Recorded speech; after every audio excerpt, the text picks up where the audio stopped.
बिस्मिल्लाहिर्रहमानिर्रहीम। अस्सलाम वालेकुम। आज हम आंसर करेंगे conceptual question on circular and rotational motion, chapter number 5, class first year physics.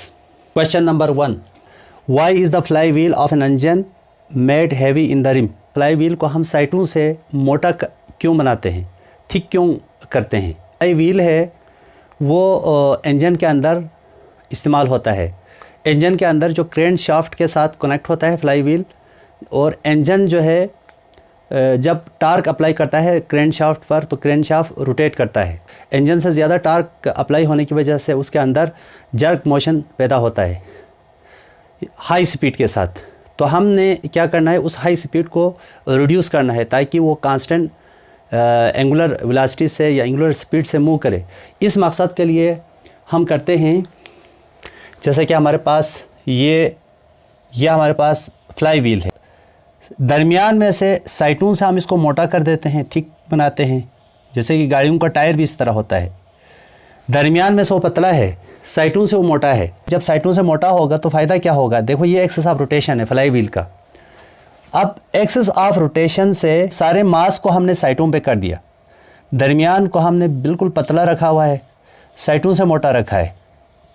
जैसा कि गाड़ियों का जो व्हील अगर आप देखें तो दरमियान में से पतला है, साइटों से मोटा है। उसका मकसद भी यही होता है जो इसका मकसद है। तो जब साइटों से मोटा करेंगे तो हमने तमाम मास को साइटों पे हमने इकट्ठा कर दिया। इससे क्या होगा, एक्सिस ऑफ रोटेशन से हमने मास को दूर कर दिया, axis of rotation are. Equation 1 में मोमेंट ऑफ इनर्शिया का फार्मूला है हमारे पास I = mr²। अब r हमारे पास है एक्सिस ऑफ रोटेशन से डिस्टेंस है मास का, तो हमने मास को दूर कर दिया है एक्सिस ऑफ रोटेशन से। जब डिस्टेंस बढ़ेगा तो क्या होगा, मोमेंट ऑफ इनर्शिया बढ़ेगा। जब मोमेंट ऑफ इनर्शिया बढ़ेगा तो देखिए हमारे पास जो टार्क का फार्मूला है टाउ = I अल्फा। ये न्यूटन सेकंड लॉ है for angular motion. Axis of rotation से हमने रिम को मोटा बनाया। इसका मतलब क्या है, इसका मतलब ये हमने मास को साइटों पे इकट्ठा कर दिया है, लार्जर डिस्टेंस पे लेकर गए, जिसकी वजह से I बढ़ गया, मोमेंट ऑफ इनर्शिया बढ़ गया। इक्वेशन 2 से हमने एंगुलर एक्सेलरेशन की वैल्यू ली तो क्या हुआ, I टाउ के नीचे आ गया, तो अल्फा = टाउ/I। जब मोमेंट ऑफ इनर्शिया बढ़ेगा तो एंगुलर एक्सेलरेशन घटेगा। Angular acceleration end moment of inertia inversely proportional है। डिस्टेंस एक्सिस ऑफ रोटेशन से मास का डिस्टेंस को बढ़ाते हुए हम मोमेंट ऑफ इनर्शिया को बढ़ा सकते हैं, according to equation 1। According to equation 3 जब एंगुलर एक्सेलरेशन घटेगा, क्योंकि एंगुलर एक्सेलरेशन और moment of inertia inversely proportional है। इस तरह से हम उसकी स्पीड को कम कर पाएंगे, जब स्पीड को हद से ज़्यादा नहीं बढ़ने देंगे हम। इस तरह से जो इंजन की वजह से जो जर्क मोशन पैदा हो रहा है क्रेन शाफ्ट के अंदर वो कम हो जाएगा, और वो स्टीडी स्मूथ एंगुलर स्पीड के साथ, कांस्टेंट एंगुलर स्पीड के साथ क्रेन शाफ्ट मूव करेगा और वो टूटेगा नहीं। Conceptual question number 2, why is the rifle barrel is rifled. Rifle के बैरल को हम राइफल्ड क्यों बनाते हैं। ये गन का बैरल है, यहाँ से आप फायर करते हैं तो यहाँ से गोली आगे की तरफ जाते हैं। जो राइफल का मतलब होता है स्पाइरल या हेलिकल ग्रूव्स हम बनाते हैं राइफल के इन साइड पर, इनर साइड में। राइफल के अंदर हम ऐसे अप एंड डाउन्स छोटे छोटे हम खाने बनाएंगे, इसको कहते हैं स्पाइरल और हेलिकल ग्रूव्स। इस तरह के अंदर से जो है ना, इस तरह से देखो ये अप एंड डाउन्स ऐसे ऐसे हम खाने बनाएंगे, इसको कहते हैं स्पाइरल और हेलिकल ग्रूव्स।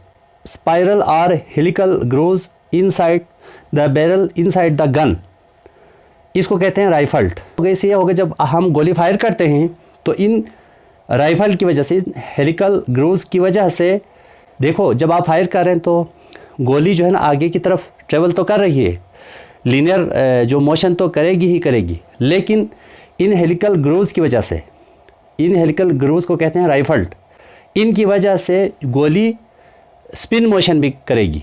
जब गोली स्पिन मोशन करता हुआ बाहर निकल आएगी तो फ़ायदा क्या होगा, फ़ायदा ये होगा जो एयर हवा को डिफ्लेक्ट करेगी। जब हवा को डिफ्लेक्ट करेगी तो अपनी डायरेक्शन को बरकरार रखते हुए वो अपने टारगेट की तरफ आसानी से जा सकेगी, और जब वो टारगेट को हिट करेगी उसकी पेनेट्रेटिंग पावर भी बढ़ेगी। देखो अगर आप किसी चीज़ को अगर आपने पेनिट्रेट करना है तो आप इसको रोटेट करेंगे तो ईज़िली पेनिट्रेट कर सकता है।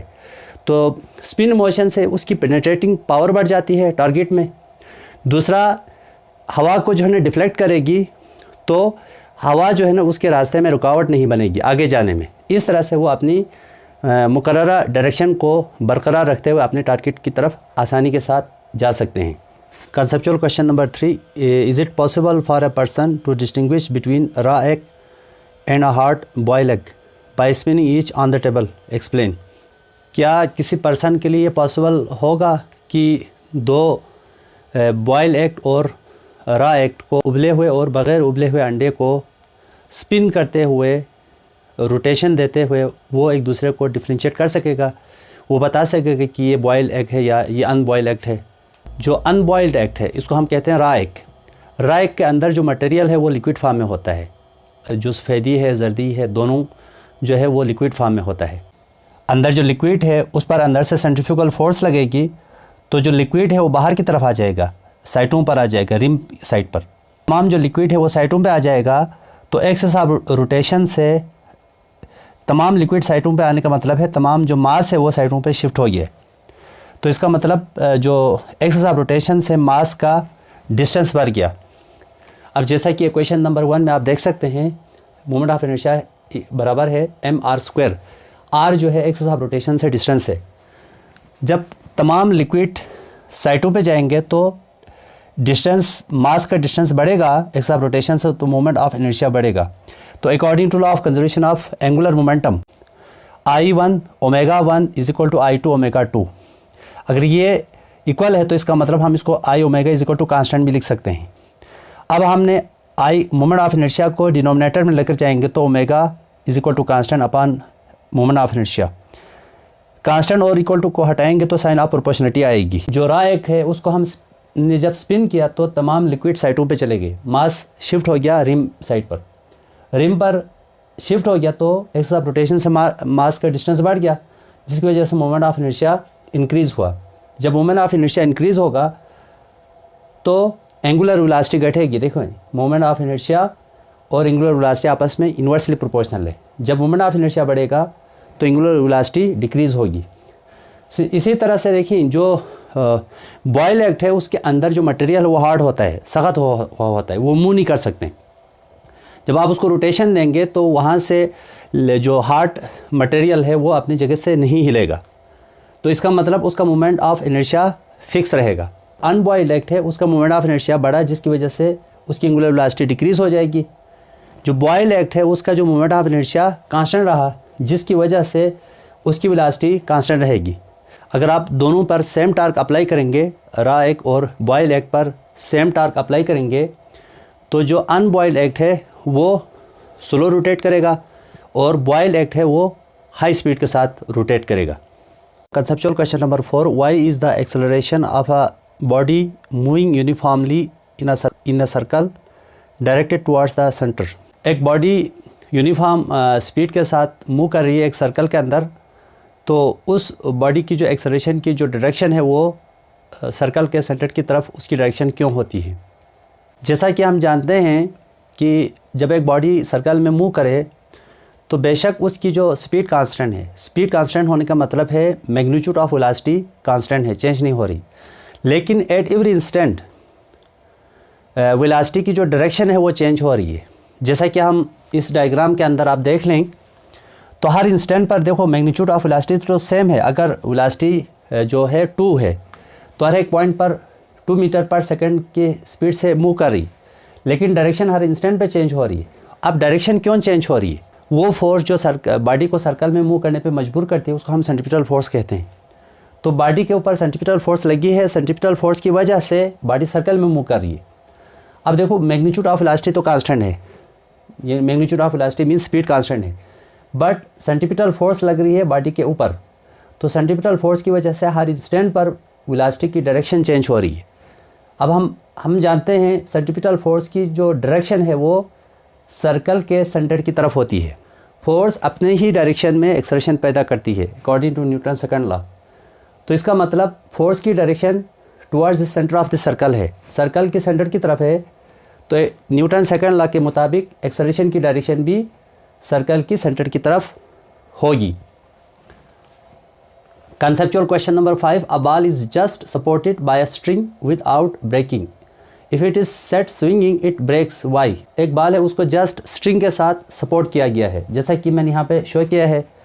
एक कील आपने लगाई है दीवार के अंदर, उस कील के साथ आपने एक धागा बांधा है, धागे के साथ आपने एक मास को बांधा है, एक बाल को बांधा है। इसको आपने सबसे पहले इक्विलिब्रियम पोजीशन में लाना है, मीन पोजीशन पर। तो क्या होगा, मीन पोजीशन पर इस बाल की जो weight tension in string equal and opposite है, तो ये आपस में बैलेंस करेगी।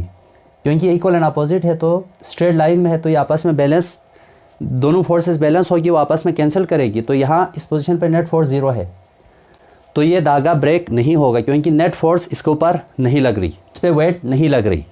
तो वह जब वजन नहीं लगेगा तो ये ब्रेक नहीं करेगा।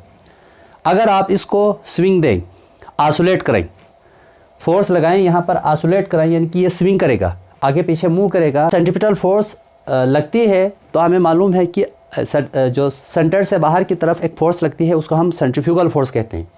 और यहाँ पे एक बात आपने याद रखना है कि सेंट्रीपिटल फोर्स और centrifugal force action and reaction force नहीं है। जो सेंट्रीफ्यूगल फोर्स है वो इनर्शियल फोर्स है। देखिए, जो सेंट्रीपिटल फोर्स बॉडी को सेंटर की तरफ लाना चाहती है तो अंदर से इनर्शिया उसको रेजिस्ट करती है, वो इनर्शियल फोर्स। जैसा कि एक गाड़ी है, वो स्ट्रेट लाइन में जा रही है, स्ट्रेट रोड पे मूव कर रही, अचानक मोड़ आती है तो वो टर्न करती है, यानी कि सर्कल के अंदर मूव करती है। तो टायर और रोड के दरमियान जो फ्रिक्शनल फोर्स है वो सेंट्रीपिटल फोर्स पैदा करती है, बॉडी पे लगती है सेंट्रीपिटल फोर्स और बॉडी टर्न करती है। लेकिन वहाँ पर अगर सफिशिएंट फ्रिक्शन ना हो तो सफिशिएंट रिक्वायर्ड सेंट्रीपिटल फोर्स पैदा नहीं होती। तो वहाँ पर क्या होगा, अभी देखिए बॉडी, जो गाड़ी है स्ट्रेट लाइन में जा रही, तो इनर्शिया चाहती है स्ट्रेट लाइन में ही रहे, बेशक गाड़ी खाई में गिरे, स्ट्रेट लाइन में रहे। बट जो फ्रिक्शन टायर और रोड के दरमियान जो फ्रिक्शन है वो सेंट्रीपिटल फोर्स पैदा करती है, सेंट्रीपिटल फोर्स बॉडी को टर्न करती है। अगर टायर और रोड के दरमियान सफिशिएंट फ्रिक्शन ना हो तो वो सफिशिएंट रिक्वायर्ड सेंट्रीपिटल फोर्स भी पैदा नहीं कर सकती, जिसकी वजह से जो इनर्शिया की वजह से गाड़ी खाई में गिर सकती है।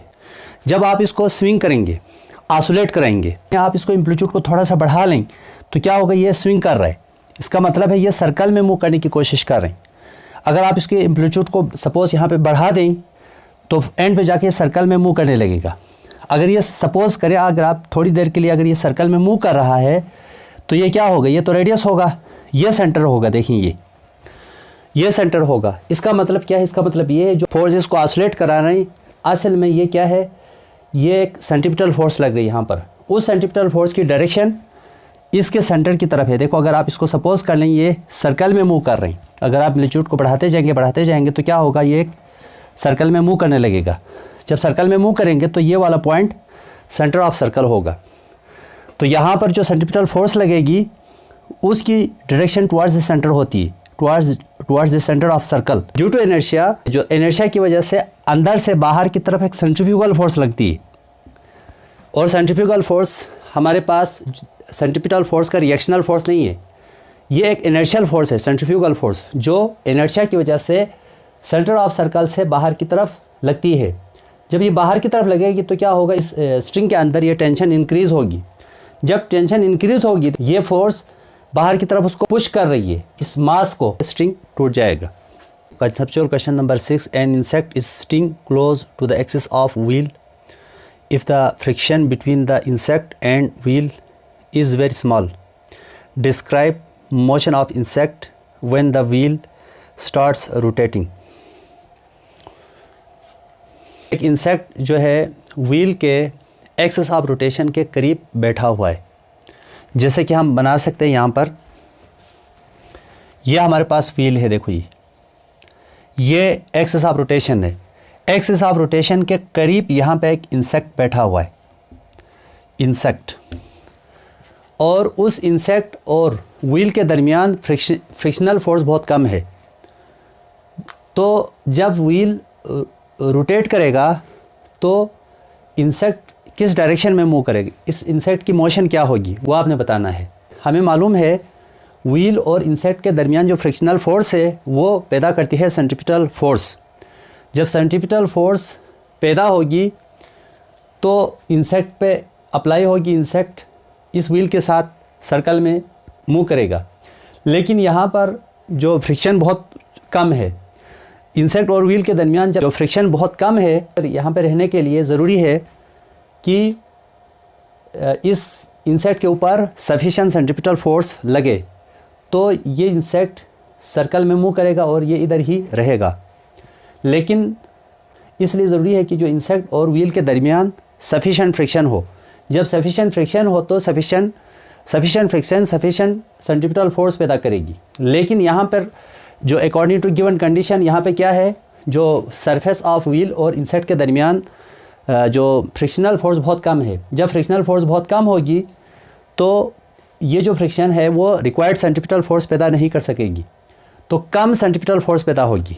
कम सेंट्रीपिटल फोर्स से ये जो इंसेक्ट है वो सर्कल में मूव नहीं करेगा, क्योंकि जो ड्यू टू इनर्शिया इस सेंटर से बाहर की तरफ, देखिए सेंटर से बाहर की तरफ एक फोर्स लगती है, उसको हम सेंट्रीफ्यूगल फोर्स कहते हैं। इंसेक्ट और सरफेस ऑफ व्हील के दरमियान फ्रिक्शन बहुत कम है, जिसकी वजह से बहुत कम सेंट्रीपिटल फोर्स पैदा होगी। जबकि अंदर से ड्यू टू इनर्शिया अंदर से लार्जर सेंट्रीफ्यूगल फोर्स बाहर की तरफ लग रही। जब सेंट्रीफ्यूगल फोर्स इस इंसेक्ट पर बाहर की तरफ लगेगी तो ये जो इंसेक्ट है वो स्पाइरल पाथ को फॉलो करता हुआ ये टुवर्ड्स आउटर रिम की तरफ मूव करने लगेगा। और उस वक़्त लार्जर सेंट्रीफ्यूगल फोर्स की वजह से इस इंसेक्ट की जो टेंडेंशियल वेलोसिटी है, टेंडेंशियल मींस लीनियर जो वेलोसिटी है सर्कल में, वो भी बढ़ेगी। जब टेंडेंशियल वेलोसिटी बढ़ेगी तो इसका मतलब वो तेज़ी के साथ आउटर रिम की तरफ आएगा और यहाँ से ये नीचे गिर जाएगा। Conceptual question number 7, explain how many minimum number of जो stationary satellites are required for global coverage of TV transmission. पूरी जो ग्लोबल जो टीवी ट्रांसमिशन के लिए, पूरी दुनिया में जो टीवी नशरियात चलने के लिए कम से कम कितनी तादाद में जियो स्टेशनरी सैटेलाइट अगर हम लॉन्च करें स्पेस में तो काफ़ी होगा। जियो स्टेशनरी मीन जो ज़मीन से रेस्ट में आपको नज़र आते हैं, क्योंकि इक्वेटर के ऊपर जो स्टेशनरी सैटेलाइट को लॉन्च किया जाता है, ये ज़मीन है, सपोज़ ये इक्वेटर है। जब सपोज़ ये इक्वेटर है, ये अर्थ है।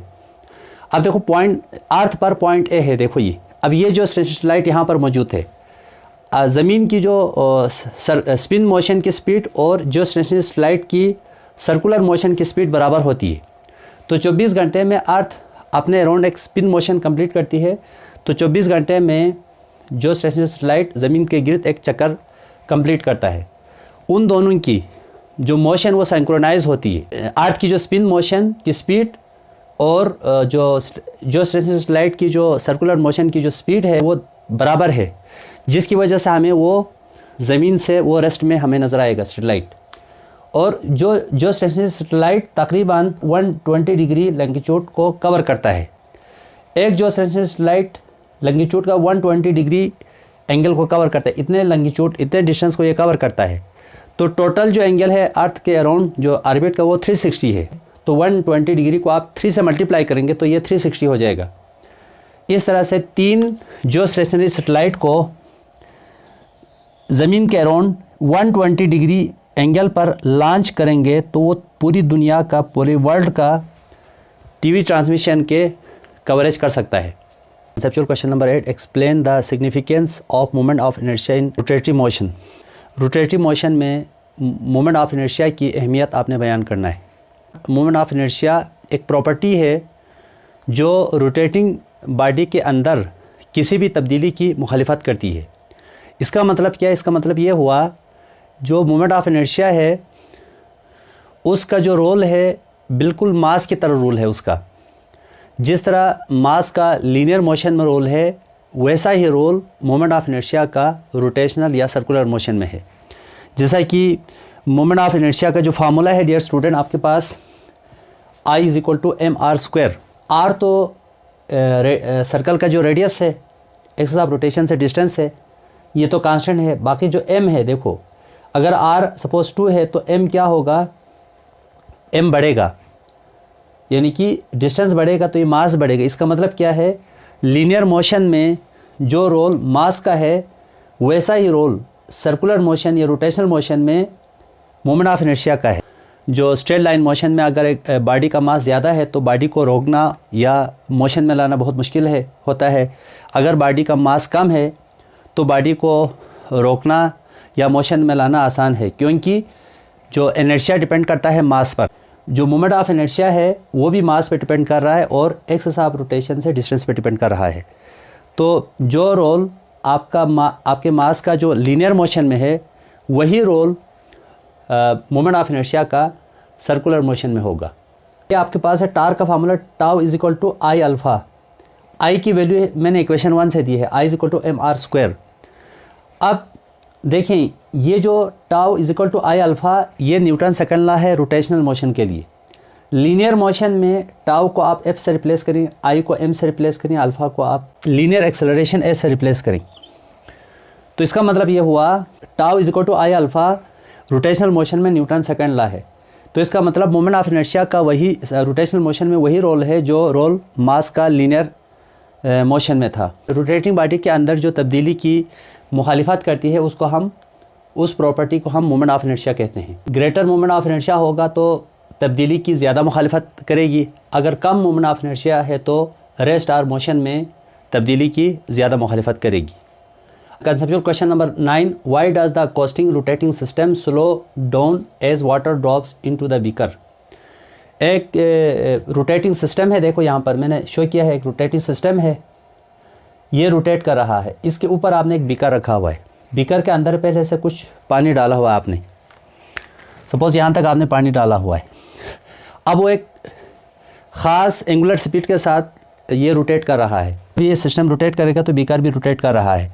रोटेटिंग बीकर के अंदर आप ऊपर से आप वाटर ड्रॉप करें तो क्या होगा, जो वाटर अंदर गिरेगा तो इसका जो रोटेटिंग सिस्टम का जो है ना स्पीड स्लो डाउन होगा, एंगुलर स्पीड घटना शुरू हो जाता है। क्यों होता है? क्योंकि हमें मालूम है जब यहाँ पे आपने पानी डाला तो उसका मास बढ़ गया, यानी कि मोमेंट ऑफ इनर्शिया बढ़ेगा। जब मोमेंट ऑफ इनर्शिया बढ़ेगा तो एंगुलर वेलोसिटी डिक्रीज होगी। According to law of conservation of angular momentum I1 omega 1 is equal to I2 omega 2। अगर ये इसको आप I omega is equal to constant भी लिख सकते हैं।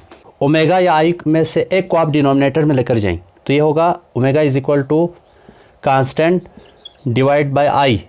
अब इक्वल टू और कांस्टेंट को हटा दें तो यहाँ पे साइन ऑफ प्रोपोर्शनलिटी आएगी 1/I।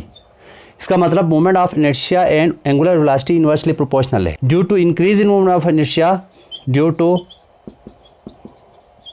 Increase in moment of inertia, angular velocity omega decreases। angular velocity decrease होगी in order to keep the angular momentum constant, angular momentum constant। Conceptual question number 10, a body will be weightless when the elevator falls down just like a free falling body, explain। एक lift है, उसके अंदर एक जो है एक body है, वहाँ पर एक बॉडी सस्पेंड किया हुआ है। जब लिफ्ट टूट जाए, लिफ्ट बिना किसी सपोर्ट के नीचे गिरने लगता है। जब गिरेगा तो इसका मतलब क्या है? इसका मतलब है एक ही फोर्स लग रही है लिफ्ट के ऊपर, वो है फोर्स ऑफ ग्रेविटी। अगर किसी बॉडी के ऊपर सिर्फ और सिर्फ फोर्स ऑफ ग्रेविटी एक्ट हो रही हो और वो ऊपर से नीचे गिर रही हो तो उस बॉडी को हम कहते हैं फ्री फॉलिंग बॉडी, उसके मोशन को हम फ्री फॉल मोशन कहते हैं। जब बॉडी फ्री फॉल हो जाए तो बॉडी का जो लीनियर एक्सेलरेशन ए है वो ग्रेविटेशनल एक्सेलरेशन जी के बराबर होता है। इस केस में बॉडी है वो वेटलेसनेस का शिकार होते हैं। लिफ्ट ऊपर से नीचे फ्री फॉल हो रही, फ्री फॉल का मतलब लिफ्ट का जो धागा है, स्ट्रिंग है, वो टूटा है और वो सिर्फ उसके ऊपर फोर्स ऑफ ग्रेविटी लग रही, under the action of gravity वो नीचे की तरफ आ रहे हैं तो फ्री फॉल हो रही। अब देखो नेट फोर्स होता है वेट और टेंशन का सम होता है। अब बॉडी नीचे आ रही, इसका मतलब बॉडी वेट की डायरेक्शन में मूव करे तो वेट पॉजिटिव, टेंशन अपवर्ड है, टेंशन की डायरेक्शन टेंशन लेस है तो टेंशन के साथ मैंने माइनस लिया तो यहाँ पे W माइनस टी आ गया। अब F न्यूटन सेकंड लॉ से मैंने रखा ma, W की जगह mg है, T को मैंने एज इट इज रखा। अब माइनस टी इधर आके प्लस होगा, इधर प्लस ma उधर जाके माइनस, तो लिफ्ट का जो लीनियर एक्सेलरेशन ग्रेविटेशनल एक्सेलरेशन के बराबर होगा। और लिफ्ट के अंदर कोई भी चीज़ हो वो भी लिफ्ट के एक्सेलरेशन से ही नीचे आएगा। तो इसका मतलब है लीनियर एक्सेलरेशन की जगह ग्रेविटेशनल एक्सेलरेशन रखा, तो mg plus mg minus mg cancel, तो जो t है ये अपेरेंट वेट है, तो ये अपेरेंट वेट 0 आया। इसका मतलब है अपेरेंट वेट अगर 0 हो तो बॉडी जो है वेटलेसनेस का शिकार होते हैं। इस यूनिट के लास्ट कंसेप्चुअल क्वेश्चन है, conceptual question number 11। When a tractor moves with uniform velocity, its heavier wheel rotates slowly than its lighter wheel. Why? Explain. जब एक ट्रैक्टर यूनिफॉर्म वेलोसिटी से मूव कर रहे हैं तो उस वक़्त उसके जो लार्जर व्हील है वो स्मॉलर व्हील से स्लो मूव करता है, स्लो रोटेट करता है। क्यों करता है? लार्जर व्हील और स्मॉलर व्हील दोनों का मैंने डायग्राम बनाया यहाँ पर। ये व्हील का एक्सेस ऑफ रोटेशन है। अब एक्सेस ऑफ रोटेशन अगर आप व्हील पे गौर करें, जैसे कि हमने फ्लाई व्हील में भी हमने कहा था, ये जो दरमियान का रीजन पतला होता है, पूरा मास साइड पे जमा किया जाता है। बाहर साइड वाला थिक होता है, अंदर वाला पतला होता है। क्यों होता है? क्योंकि हम इसलिए कर रहे हैं क्योंकि एक्सेस ऑफ रोटेशन से मास को हम दूर लेकर जा रहे हैं। जब एक्सेस ऑफ रोटेशन से मास दूर जाएगा तो इसका मोमेंट ऑफ इनर्शिया बढ़ेगा, जैसे कि इस फार्मूले से हमें मालूम है। मोमेंट ऑफ इनर्शिया का फार्मूला है I=mr²। अब देखो इसका ये बड़ा है इसे, तो जब बड़ा है तो इसका मास भी ज़्यादा है, और मास भी ज़्यादा है, और ज़्यादातर मास हमने रिम पे लेके गया हुआ है। इस एक्सेस ऑफ रोटेशन से डिस्टेंस को मैंने बढ़ाया, तो जब हम डिस्टेंस को बढ़ाएंगे तो मोमेंट ऑफ इनर्शिया बढ़ेगा। इसी तरह छोटे व्हील का आप देखें, इसका जब ये छोटा है तो इसका मास भी कम है और रिम से इसका डिस्टेंस भी कम है। तो यहाँ से एक्सेस ऑफ रोटेशन से आप बेशक मास को आप साइड पे लेके जाओ, फिर भी इसकी मोमेंट ऑफ इनर्शिया की निस्बत इसकी मोमेंट ऑफ इनर्शिया कम होगा। बड़े व्हील की मोमेंट ऑफ इनर्शिया ज़्यादा, छोटे व्हील की मोमेंट ऑफ इनर्शिया कम होगा। तो according to law of conservation of angular momentum, I1 ω1 = I2 ω2। इसको आप I ω कांस्टेंट भी लिख सकते हैं। यहाँ से मोमेंट ऑफ इनर्शिया को मैंने डिनोमिनेटर में लेकर आया, इक्वल टू और कांस्टेंट को आप हटा देंगे तो गाइस डायरेक्ट प्रोपोर्शनल 1/I। अब मोमेंट ऑफ इनर्शिया और एंगुलर वेलोसिटी इनवर्सली प्रोपोर्शनल है। जब मोमेंट ऑफ इनर्शिया बढ़ेगा तो एंगुलर वेलोसिटी डिक्रीज होगी। बड़े व्हील का मोमेंट ऑफ इनर्शिया बढ़ा दिया हमने, छोटे व्हील का मोमेंट ऑफ इनर्शिया बड़े व्हील से कम है। इस तरह से ये जो छोटा व्हील है वो लार्जर स्पीड के साथ लार्जर एंगुलर वेलोसिटी से मूव करेगा। बड़ा व्हील जो है स्लो डाउन होगा, यानी कि बड़ा wheel small angular velocity small angular speed से मूव करेगा लार्जर मोमेंट ऑफ इनर्शिया की वजह से। चैप्टर नंबर 5 का भी जो तमाम कंसेप्चुअल क्वेश्चन अपलोड हो चुका है चैनल पर, आप लोगों ने इसको केयरफुली देखना है। Thank you very much.